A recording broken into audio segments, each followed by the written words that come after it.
ایک باحجاب خاتون میٹرو میں سوار ہوئی، دروازے سے گزرتے ہوئے اس کی چادر ایک جگہ اٹک گئی، جس سے خاتون لڑکھڑائی۔ ایک جسمانی مرضیہ خاتون جس نے نامناسب اور تنگ لباس پہنا ہوا تھا چیخ کر بولی، یہ کیا کر رہی ہو اور کیسا لباس پہنا ہوا ہے اس گرمی میں؟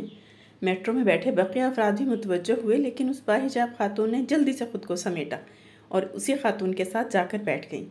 جب میٹرو چل پڑی تو اس باحجاب خاتون نے اس خاتون کے کان میں کہا کہ یہ چادر میں نے تمہاری خاطر پہن رکھی ہے۔ یہ سن کر اس خاتون نے حیرانی سے کہا کہ میری خاطر؟ میں نے تمہیں کب کہا کہ میری خاطر تم چادر پہنو اور گرمی میں پسینے سے شرابور ہو؟ اس نے کہا، بالکل، میں نے یہ لباس تمہاری خاطر پہنا ہے تاکہ کسی دن تمہارا شوہر جس نے تم سے نکاح کیا ہے اور عہد کیا ہے کہ وہ تمہارے علاوہ کسی اور خاتون کی طرف نظر اٹھا کر نہیں دیکھے گا، کبھی تم سے بے وفائی نہ کرے اور میری طرف متوجہ نہ ہو، کبھی میرے حسن کی طرف مائل ہو کر اس کا دل تم سے اچاٹ نہ ہو جائے اور تمہاری ازدواجی زندگی خراب نہ ہو، اس کی توجہ فقط تمہاری ذات تک محدود رہے۔ اس لیے میں نے اپنے اوپر سختی کر کے تمہارے گھر کو محفوظ کیا ہوا ہے۔ گرمی کی شدت میں بھی اپنے جسم کی نمائش نہیں کرتی تاکہ کوئی مرد اپنے گھر کی خواتین سے خیانت نہ کرے۔ اور یہ مت بھولو کہ میں بھی تمہاری طرح ایک عورت ہوں، میرا بھی دل کرتا ہے کہ لوگ میری تعریف کریں اور جب تک میں نظروں سے اوجھل نہ ہو جاؤں میرے حسن کی لوگ مدح کریں، لیکن میرا بھی ایک شوہر ہے جس سے میں خیانت نہیں کرنا چاہتی، کیونکہ میری سمجھ میں مجھ پر فقط میرے شوہر کا حق ہے اور میں اس حق میں خیانت نہیں کروں گی۔ اگر میں اس عہد میں وفا کرتی ہوں تو میرا شوہر بھی مجھ سے کبھی خیانت نہیں کرے گا اور کسی خاتون کی جانب نظریں اٹھا کر نہیں دیکھے گا، لیکن تم جیسی عورتوں نے کہ جن کے گھروں کی حفاظت ہم اپنے حجاب سے کرتی ہیں، اپنے جسموں کی نمائش کر کے مردوں کو اپنی طرف متوجہ کرتی ہیں اور اپنے حسن کی طرف بلاتی ہیں، پیاسی اداؤں سے مردوں کی ایک ایک نظر کی بھیک مانگتی ہیں۔ اب تم بتاؤ، اعتراض تمہیں مجھ پر کرنا چاہیے یا مجھے تم پر؟ یہ سن کر وہ خاتون شرمندہ ہوئی اور اس نے کہا کہ کبھی میں نے اس معاملے کو اس زاویے سے نہیں دیکھا تھا۔ اس حقیقت کو مغربی خاتون سمجھ چکی ہے اور وہ حجاب جیسی نعمت کی اہمیت کو بھی سمجھ گئی ہے اور اسی لیے وہ اسلام کا مطالعہ کر رہی ہے اور اسلام کی طرف مائل بھی ہو رہی ہے۔ دعا ہے اللہ ہماری جسمانی مرضیہ بہنوں کو بھی سمجھ دے۔ کچھ باتیں آپ سب کے لیے اپنی بیٹیوں کو 10 ذیل باتیں ضرور سکھائیں۔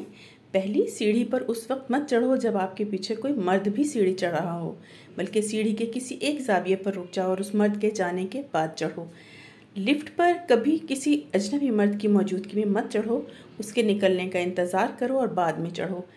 اپنے چچا، ماموں، خالہ کے بیٹوں سے ہاتھ کے ساتھ مصافحہ مت کرو، آپ کے لیے صرف آپ کا باپ اور آپ کا سگا بھائی ہی محرم ہیں۔ اپنے ساتھ گفتگو کرنے والے شخص کے ساتھ ہمیشہ مناسب فاصلہ رکھو۔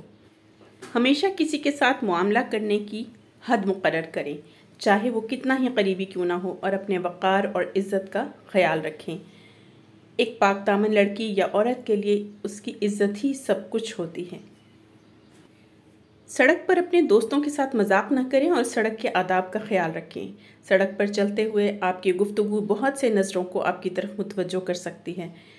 جب کوئی ملنے آئے تو اسے توجہ دیں، بڑوں کے احترام میں کھڑے ہو جاؤ اور تھکے ماندے اور بوڑھوں کو بیٹھنے کے لیے کرسی دو۔